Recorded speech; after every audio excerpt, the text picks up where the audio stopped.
Vladimir Rubanov, who is the CTO for software engineering of Huawei in Russia, and has also many other positions in many software engineering organizations in Russia and throughout the world. He has been so kind to join us today to share with us his experience. Vladimir, please. Yes, hello, colleagues. Let me share my presentation.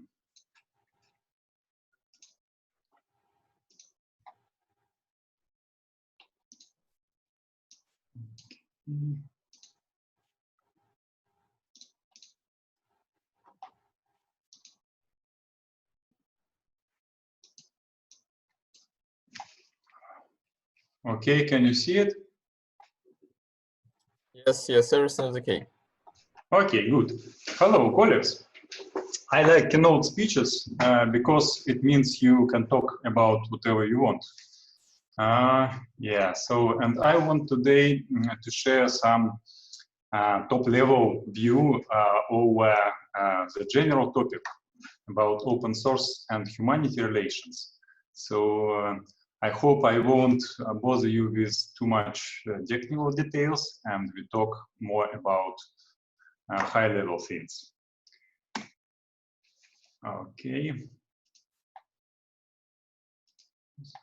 Okay, but I will start with the usual single human being. Before we talk about the world as a whole, let me introduce myself and why I'm talking at the open source conference.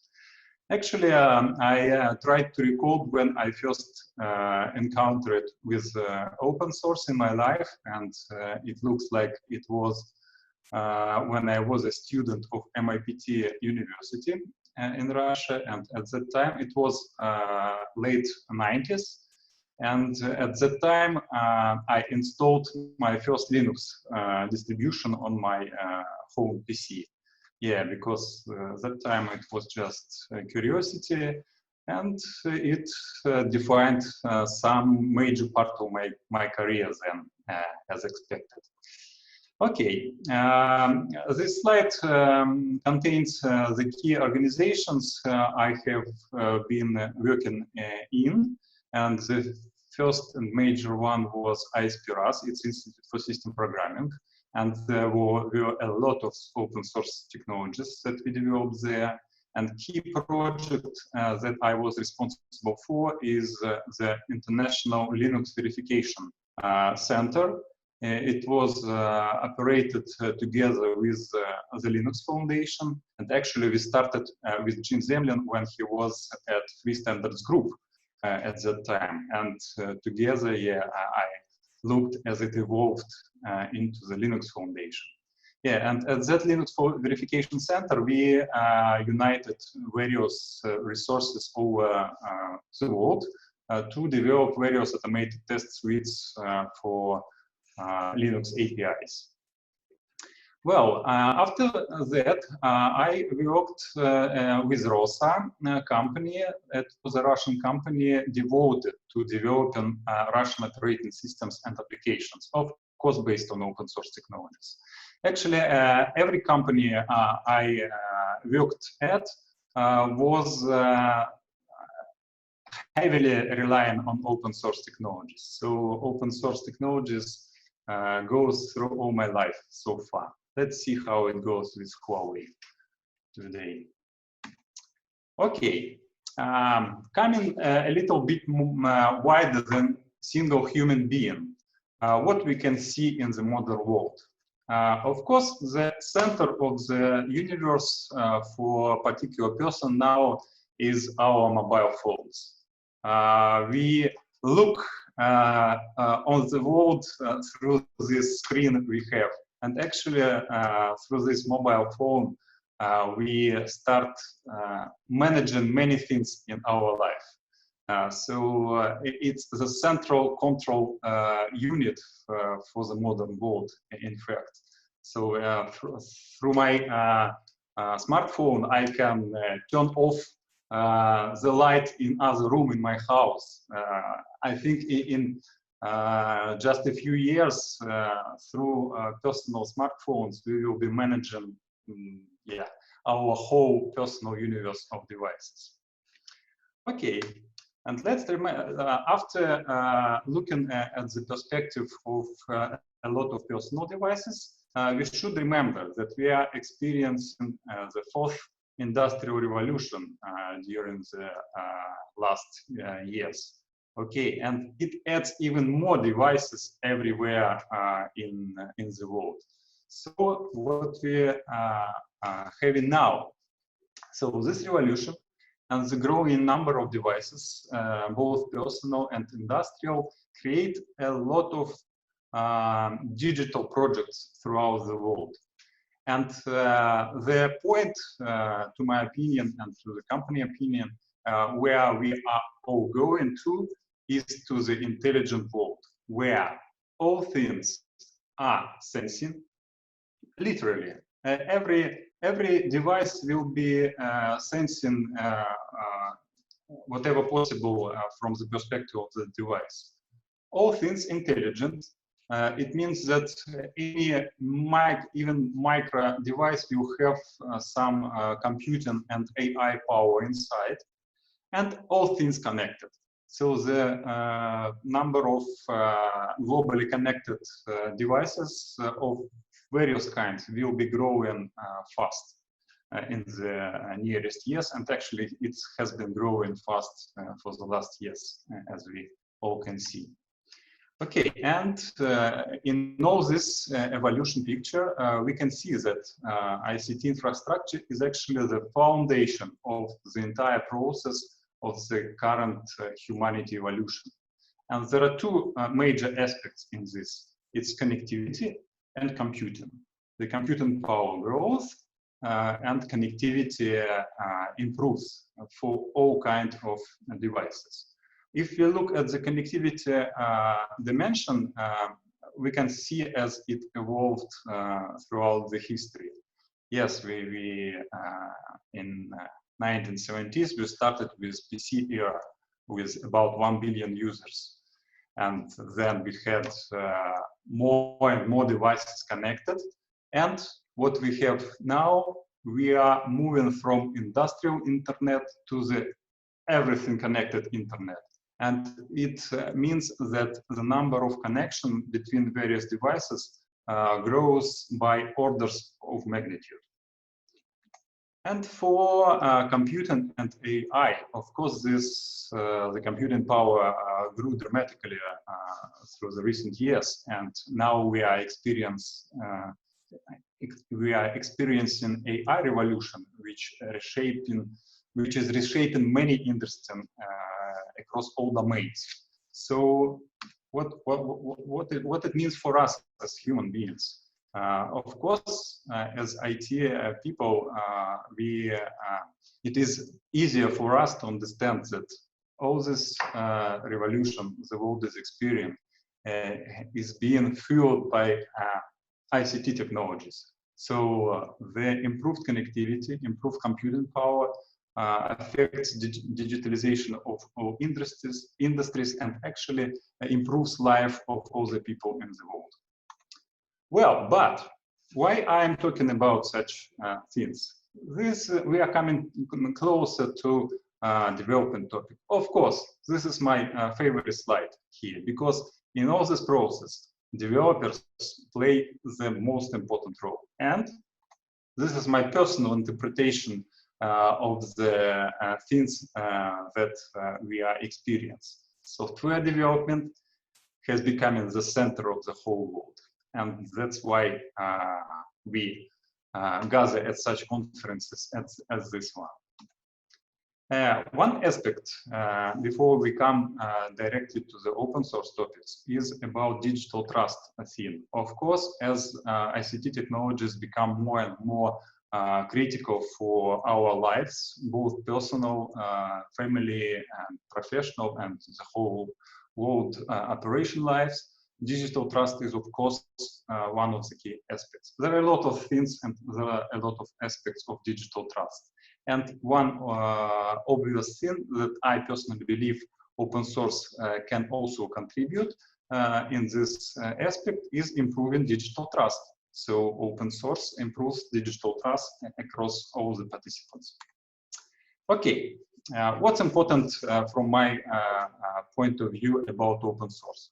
Of course, it's a trivial statement, but I'd like to emphasize it, that open source really drives science and innovations. It's like exchanging more genes between tribes to boost the evolution of the humanity. Open source plays the same role in boosting evolution of technologies and innovations. Well, but what we are thinking at Huawei about this? We created such a map that the horizontal line represents to the right, it's the activities that required mostly engineering optimization things. And to the left is really fundamental science, which requires deep theoretical research. And as we can see, the modern technologies require more and more shifting to the left. So we call it moving to the 0 to 1 step. 0 means that there is nothing about something new in the world, and you, through the deep fundamental research, create something. The first, the first digit, and then by engineering efforts, you can convert it to the 1 to n scenario. So the importance of fundamental science and research grows. And open source, why open source? But open source was an essential mechanism for all scientists in the world. Even during the Cold War, scientists of USSR and USA were cooperating on fundamental things. So this is something that unites the whole world in any times. Because any deep scientist who has been working on some fundamental topic is actually working to the benefit of the whole humanity. That's why open source science becomes critically important for advancing the world. Okay, and for specifically open source mindset evolution, it's trivial steps that everybody experiences in the world. It applies both to persons, to organizations, and to the countries. So at any level of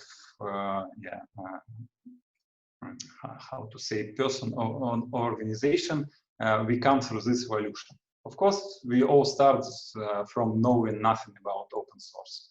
Then we start using open source, as I started using Linux when I was a student. Then we start participating in open source projects and contribute some minor things there. And finally, we come to the point where we want to open source what we originally developed inside. So we want to share our contribution and originate and do things for the whole society. And of course, the last part is most interesting. And Huawei has been user of open source for many, many years, as far as I know. And Huawei people have been contributing into hundreds of open source projects around the world. But of course, most interesting projects are those that Huawei initiated in the context of my talk. And here are some of the projects that I'd like to share with you, which were originally developed inside Huawei and then were open sourced. Let's the next slides, we will go through some of them. Yeah, the first thing is it's like LightOS operating system. It's an operating system for IoT devices. It was open sourced some years ago, and actually I cannot officially say, but now there are a lot of processes to create next generation open operating systems for embedded and IoT things at Huawei. And I hope later this year you will see more announcement about open sourcing new kind of operating systems from Huawei. This is about Cube Edge project. It was started at Huawei, and it allows to extend the power of Kubernetes to the edge computing. Of course, all the projects I mentioned are being used in real production things, and so they serve the humanity in real projects, of course. Service Comp, it's another project started together with colleagues at Apache Foundation, and it allows to more conveniently run microservices applications. This is the more recent thing to talk about Huawei open source projects is OpenEuler operating system. It was designed specially to unlock the power of ARM64 server architectures. And you know, we are talking, you remember we are talking about the humanity, and one aspect about ARM64 architecture is that it is much more greener than the traditional x86. So the power efficiency of this ARM64 architecture is much better. So yeah, we are saving power and saving CO2 emissions by extending this kind of things. Another thing is about releasing open source development tools. Of course, many new ecosystems that are emerging around the world are driven by external third-party developers who create various applications for the new ecosystems. And of course, convenient tools for these developers around the world, and remember the digital trust and the full openness of these development tools becomes important. So I believe that only fully open source development tools are worth to use in the modern world. So yeah, and Huawei is going this path, and recently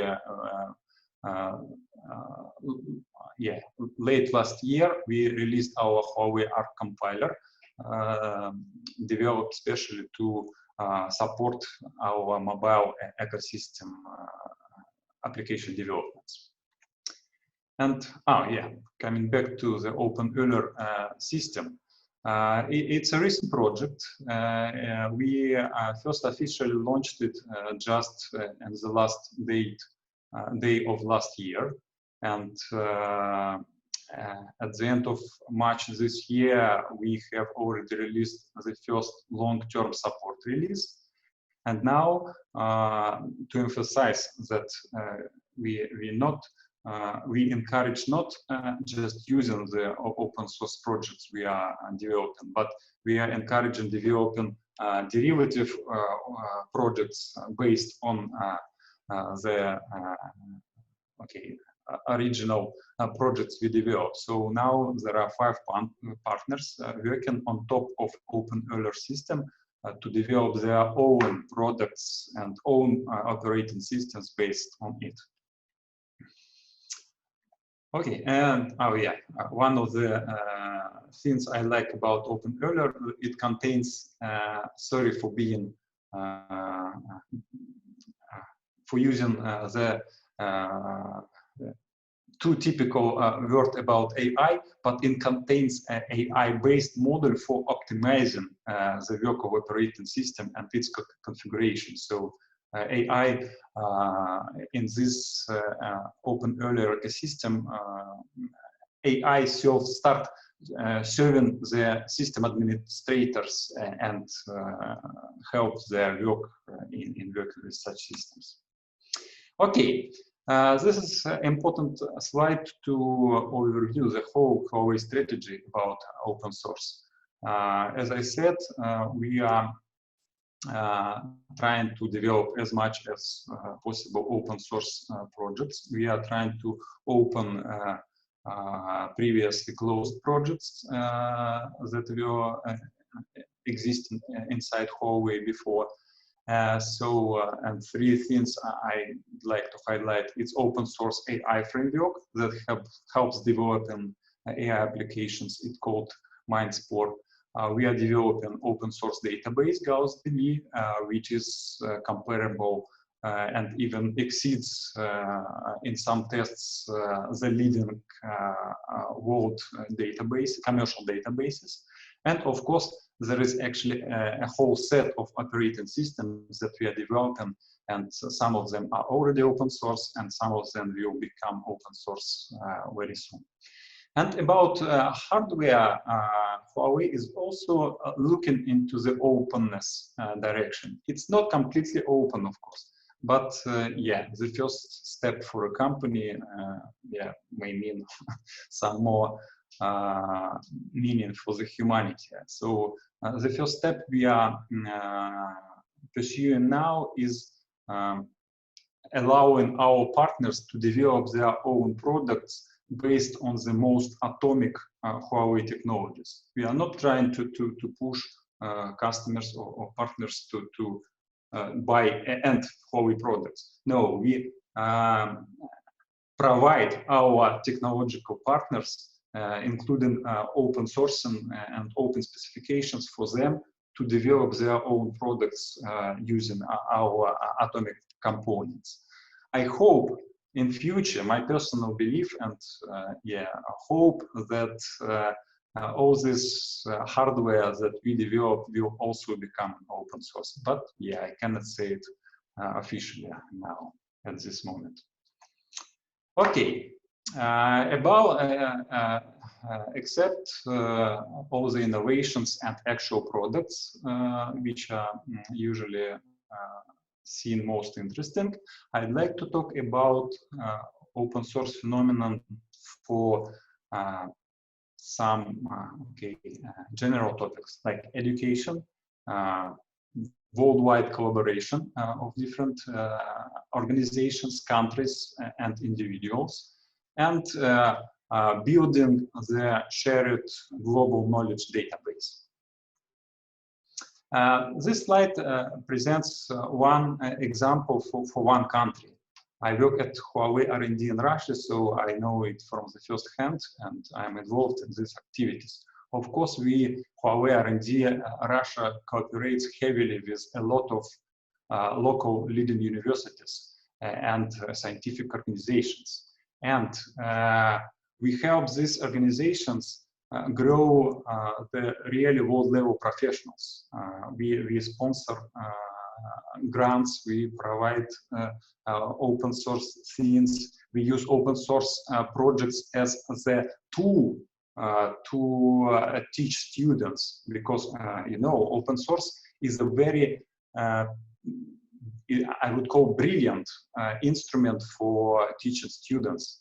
And by the way, we are doing this not to take everybody as our employees. No, our official statement is we help developing the entire IT industry, HR resource in all the countries we work at. So if some student after this program in university goes to work at some other organization, it's totally okay for us. So yeah, and open source is the key element of this process for boosting top-level education and preparing professionals.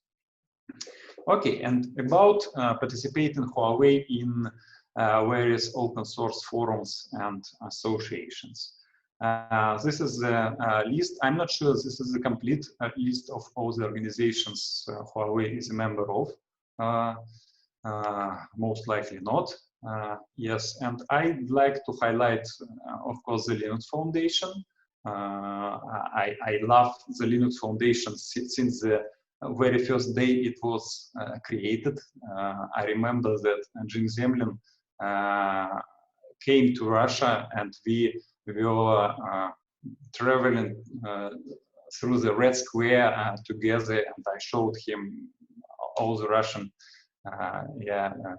beautiful buildings.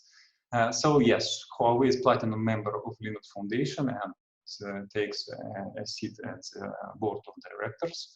Huawei participates in a lot of working groups under the Linux Foundation umbrella. Also, Huawei is platinum sponsor of Apache Foundation and strategic member of the Eclipse Foundation. So the key message is that for open source things, companies, no matter which country they originate from, come together at some neutral forums and discuss things that benefit the whole humanity. And it's important. It what makes open source standing apart of all the political things. Yes, and of course, Huawei is participating in a number of open standards, organizations, and standardization activities to not always directly related with open source, but again, it's extended definition of open source in my mind. It's open standards and open collaboration of key specialists from different countries and different companies, and it's an important feature of open source.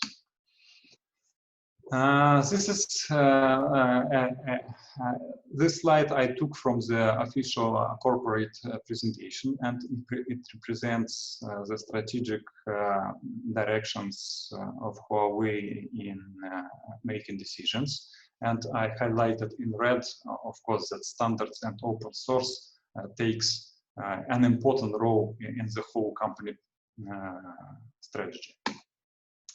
Well, we are coming to the slide which I would call the key slide for the whole presentation, and it's about that open source is saving the world, and it saves the humanity as a whole.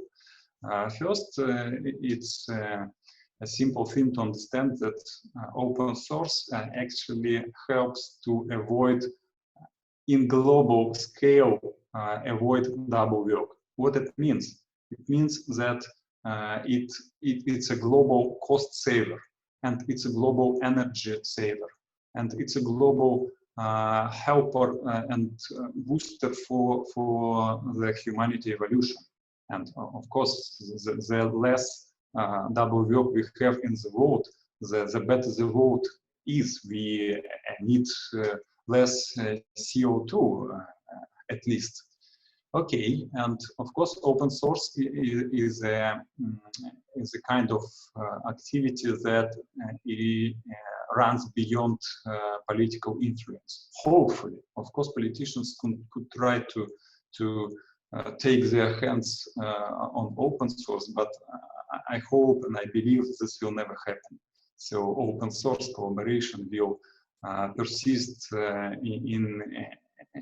in any world we will live in our lives. Of course, open source is a means of improving cross-cultural collaboration and friendship. And it also means the world becomes safer, and open source in this sense brings more peace to the world. Okay, and of course, all the fundamental principles that put into the open source philosophy helps developing the humanity as a whole. And I personally believe it's a very important thing from the philosophical perspective. Businessmen might ignore it, but yeah, it's still very important. And again, I emphasize that I personally think that this slide is most important in all my presentation. Okay, of course, Huawei has a sustainability strategy directly, so our technologies help improve digital inclusion around the world. So we help people in Africa to become included in the modern digital world and in other far locations. Of course, we have been working on technologies that help protect the environment in various aspects, and we improve the whole human ecosystem by this means. Yes, and we of course participate in sustainability organizations. Well, at this slide, I would like, but maybe even if we have time, I would add one more slide. Okay, I'd like to talk about more trends that we highlight at Huawei Technologies. We call it 10 mega trends for 2025. And the first trend, of course, is that we will be living together with robots and various bots. And I actually just next to me is iRobot vacuum cleaner. So he is supporting me right 1 meter away. So the process already started. Yeah, of course, there will be more and more robots in our lives with each year. Okay, the new technologies like augmented reality and virtual reality will increase our vision, both in direct sense and indirect sense. Through these technologies, human beings will start seeing more things in the world. The third trend is about zero search. I think everybody would love not, of course, currently it is easy to find any information, but you still have to open your browser window or press some shortcut and type in text or say it and then analyze things. But in the nearest future, this process will be automated even more. So it will be zero search. In some perspective, yeah, it's a futuristic approach. We will not need to say something or type something. We could directly influence requests to our personal assistants, that digital personal assistants that will help to fulfill all our information needs. Okay, tailored streets. It means that our cars will become connected between each other, connected with the road infrastructures, with traffic lights, and all such things will be communicated in real time. So the car will know the sequence of traffic lights and will help to optimize the engine mode in order to spend less time waiting for traffic lights. And actually it can be two-way, and traffic lights could adjust dynamically to the road conditions or the number of cars that are being passed at the moment. Yes, the next trend is about that robots will support us not just in personal life, but of course it will support the whole industries and company work. Of course, companies will use artificial intelligence technologies to make their business move to the next levels. The seventh trend is about frictionless communication. It means that, you know, currently the number of data we produce in either personal or our corporate lives is enormous, and it grows. But only minor portion of this data is being used now. So most of the data we produce is being just wasted. Okay, but this will improve in future, and more percentage. Of course, absolute numbers of information the humanity generate will be growing exponentially, but the percentage of this growing data will also that could be used for some practical purposes will be growing too. Yes, of course, clouds, the trend number 8, clouds will take more and more share in all the IT technologies.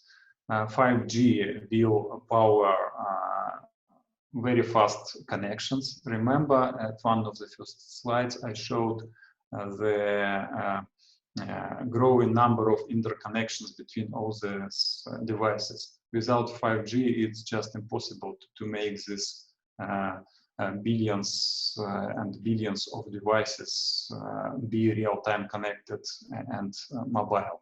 So yeah, of course, next generation communication wireless technologies will drive this world, of course. And yes, the number of, as I said, the amount of global data produced will grow and grow. And by 2025, we estimate it to become 180 zettabytes. You know, I'm a scientist and have a PhD degree and mathematics, but I didn't know what zettabyte, what the biggest number is. Yeah, but it's a billion of terabytes. Okay, in short. Okay, guys. So here I'd like to finish my presentation. This is the mission of Huawei, which we have. So we are trying to help the world and humanity to become more fully connected in this movement to the intelligent world.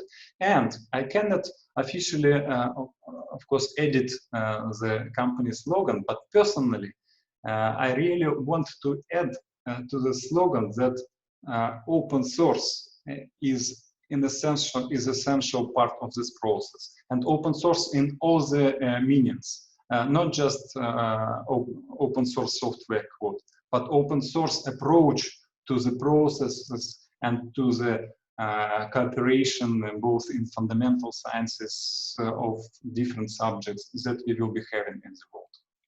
So thank you, colleagues. Now I guess we can take some questions. Okay, thanks a lot, Vladimir. It was a really, really nice talk.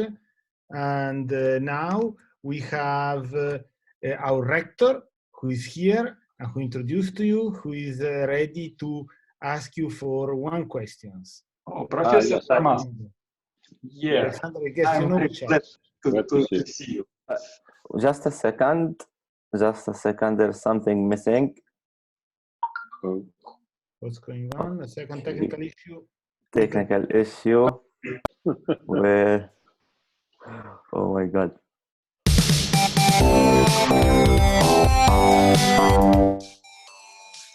Thank you. So happy birthday to our rector, and thank you for joining here the night before his birthday and the day of his birthday. Oh, yeah, by the way, happy birthday. Yes. Thank you. Thank you. So I have a very short question. I know that Google and some other companies have students, cannot say competition, but a set of sponsored project like Google Code or something when you give some project in open source for the work for the students for some reasonable time, a couple of months, and that's supported. Does Huawei have it or have something similar or have a plans to do this similar things? Okay, we have this kind of thing as a part of our cooperation with specific universities. We don't do this as a completely open project like Google Code, Summer of Code. Yeah, but personally, I think it's a good idea to move in this direction. Yeah, but now we support such things, sponsoring work of students, but as a part of our cooperation with particular universities. Yep. Thank you, Vladimir. Now we have a question from a student, Anton. He's asking, what is the ultimate goal of Huawei purpose and vision in innovation? Why is this goal important? Could you tell us more about it, please? Okay, well, I missed the first word, which was very important.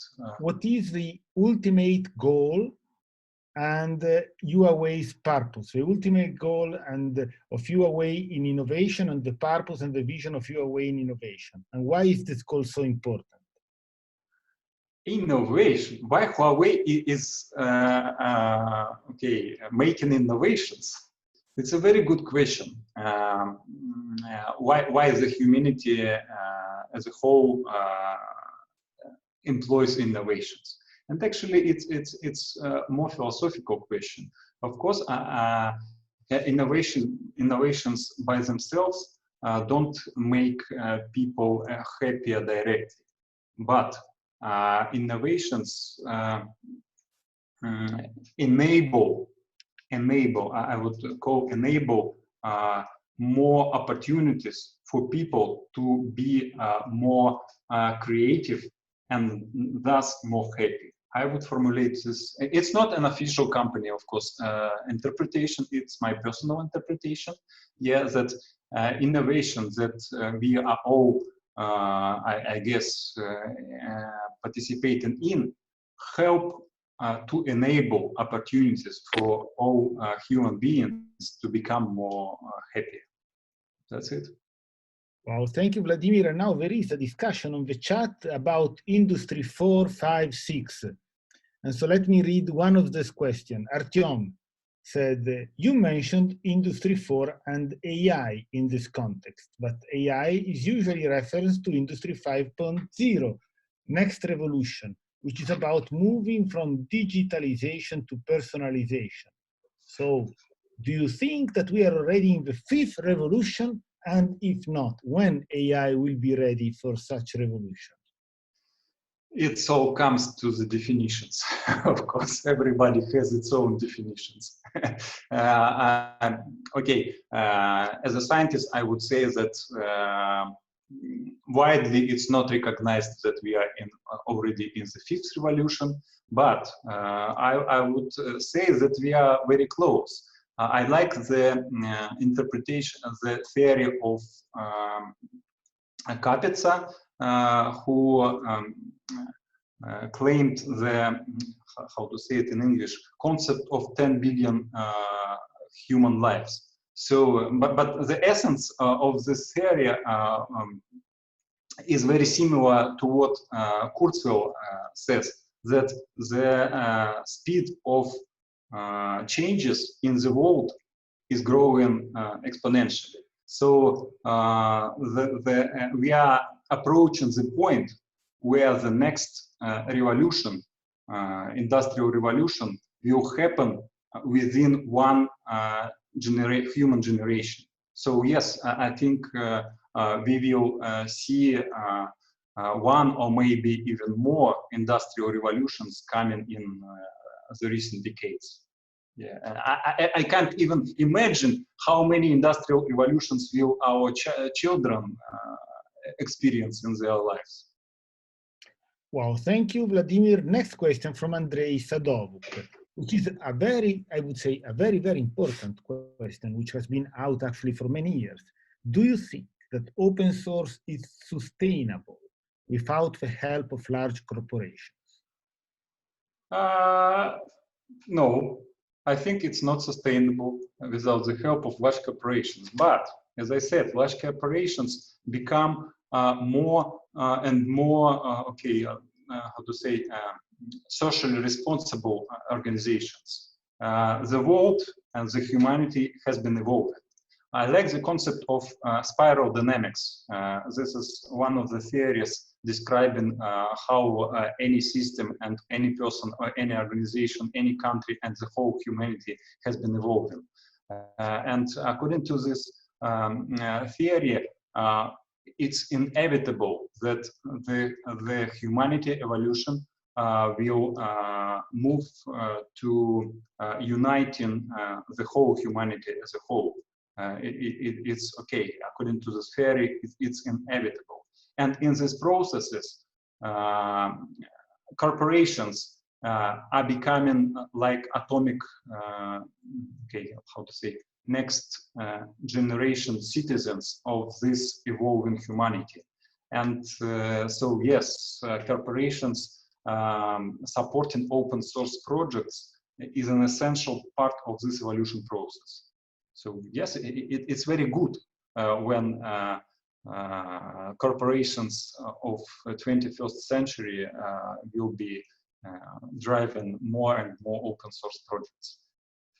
Thank you, Vladimir. And now a question on a totally different level of abstraction. Now, you know that there are open source tools like IDEs. Do you or UAway plan to contribute to open source IDEs, for example, Eclipse? Okay. Inside Huawei, there are a lot of projects to develop our own IDE development tools. And yes, we are, and some of our engineers have been participating in existing open source IDE tools like Eclipse, of course. But at okay, strategic company level, we are going to release okay, hybrid IDE environments for to enable application developers for our Huawei ecosystems with the next generation tools. These tools will contain both existing open source components tuned by our engineers, combined with new technologies that we develop from scratch. And these hybrid development tools will form the foundation for Huawei development ecosystem. Well, Vladimir, I think we have used all your available time. Let me ask you if we could share with all the audience and the students your email address in case people would like to contact you. Perhaps they would like to send you their resume or volunteering for some open source project. Okay, email, I think email is okay, because email, you know, is not so obligatory as, for example, phone call. Okay, and is also available online, by the way. So, Vladimir, so thank you, and we are looking forward to having you here in Innopolis as soon as the situation will terminate, if you would have a time. So Actually, I have been to Innopolis quite a number of times already. Yeah, I like this city and I like this university. Wow, thanks a lot. And so let's everyone clap virtually for Vladimir, and Mufi, we can start with some music while we wait for the next keynote. Thank you.